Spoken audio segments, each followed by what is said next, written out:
You are probably a little nervous to try wallpapering, and honestly, I was too. I thought peel and stick was the easier option, but after trying both, I do not think that's true anymore. And today, we're testing it in my Entryway. Let's see if this works. Tight budgets, timeless designs, that's how you make it shine.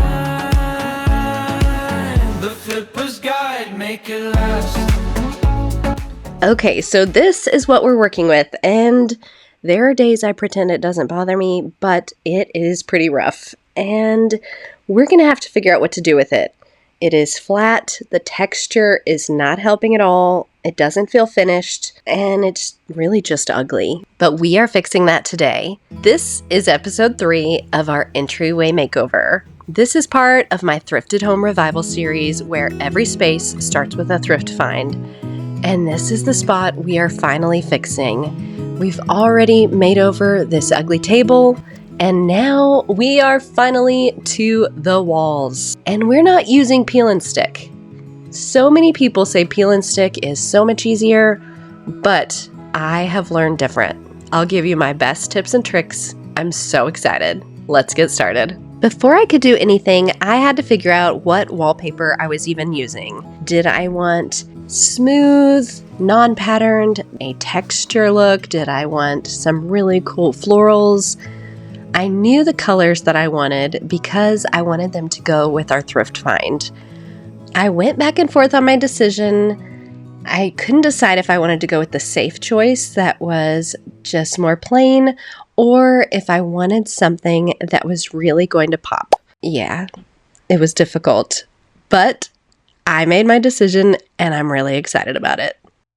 Okay, now that I have committed, it is time to get ready to start sticking this stuff on the wall.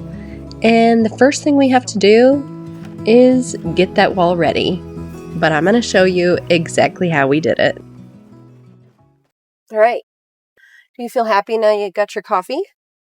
We're going to Walmart. We're going to grab a laser level and maybe a spray bottle to be able to clean the walls.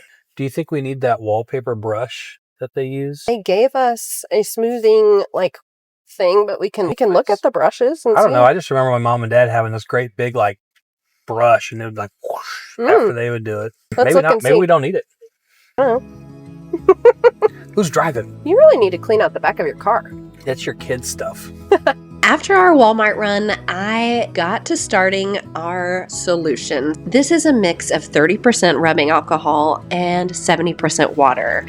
And you are just going to mix it together and use that to clean the walls. This house is from 1970, and I honestly have no idea how long it has been since the walls were clean. So we're going to do a quick clean on the walls. Then we're going to follow that by sanding the walls down. And also, if you love affordable DIYs like this, then you're my people. So make sure you're subscribed because we are doing this one room at a time, and I'm so excited for you to be here. Now, this sanding is not going to be anything heavy duty. It is going to be a hand sand where I just lightly sand all of the texture. Just smooth it out enough so that it wouldn't show through the wallpaper and so that the wallpaper would stick smoothly to it.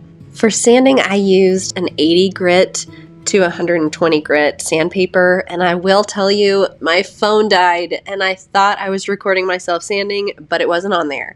So I'm sorry that it's not on there, but if you have questions, please leave them in the comments and let me know what your questions are, and I would be happy to help you. Didn't video it, but we sanded this wall. We're just gonna try it. The walls are completely clean, oil-free. Now we're just gonna try to put the wallpaper up. Here we go. Ta-da! Let's see how it goes. Step number 3 is measuring and lining it up.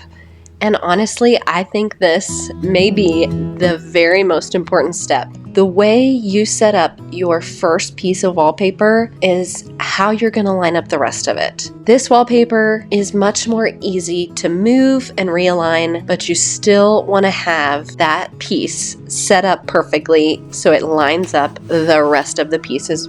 Are you ready? I stay ready. I will tell you, we grabbed this affordable laser level from Heart Tools and used that to line up the first strip. it was worth every penny.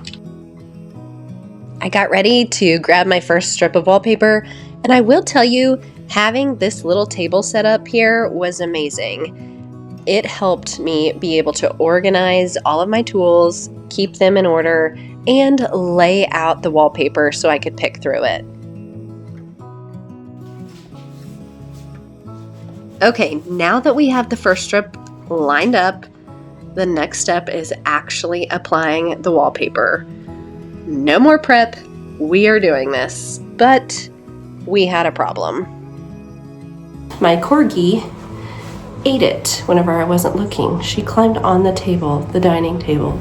The hard side I can still use, and I have another one that I bought at the store.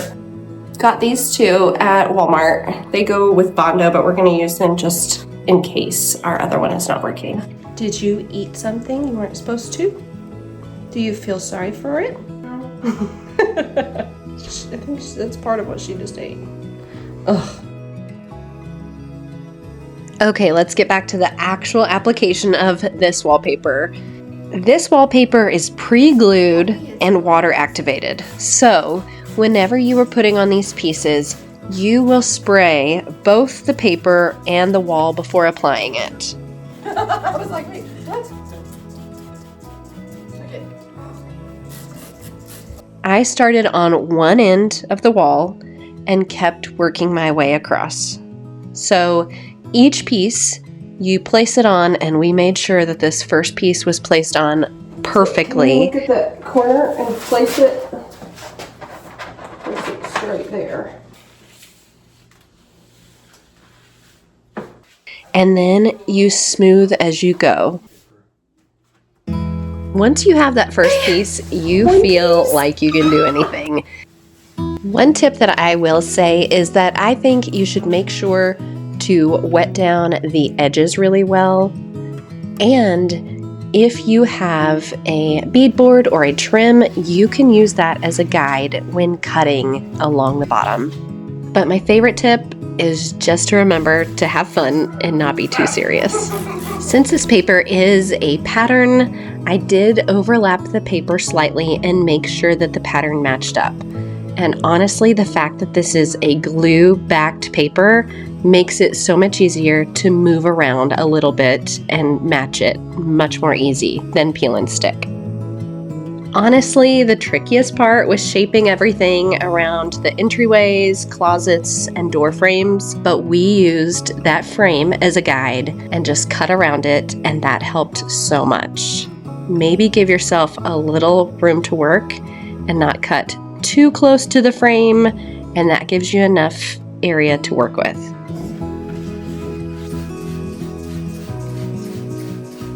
I will tell you that once you get in a rhythm, it really goes pretty quickly, and it was nice working with someone else doing it, but toward the end of this, I actually was able to do this all by myself.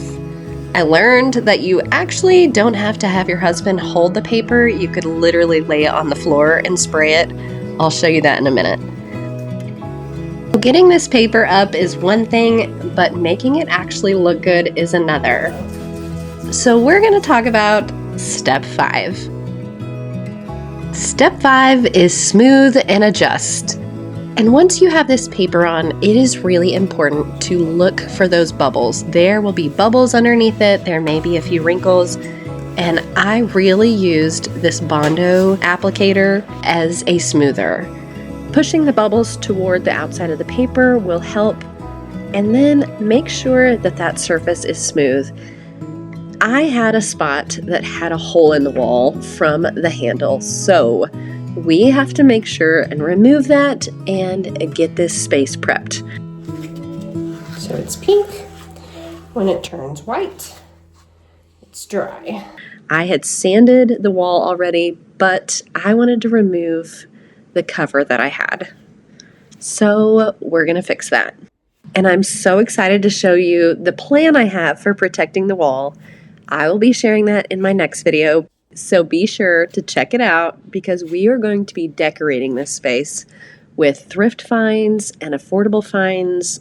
Ooh, it's gonna look so good.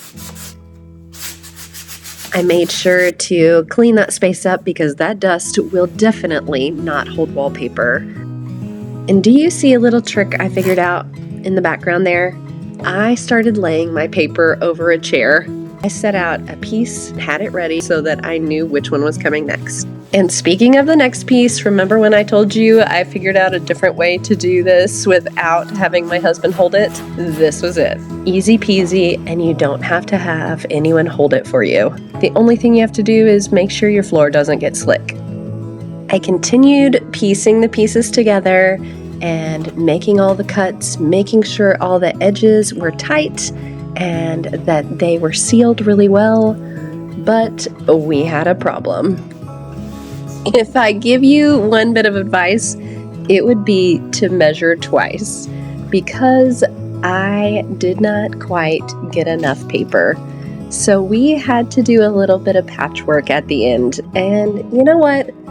That's okay. We made it look really good, and no one will know except you, so don't tell.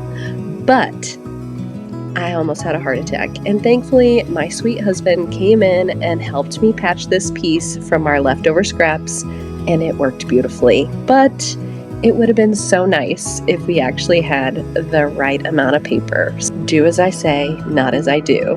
I am so excited for how this turned out. Let's look one more time at how ugly my entryway was before.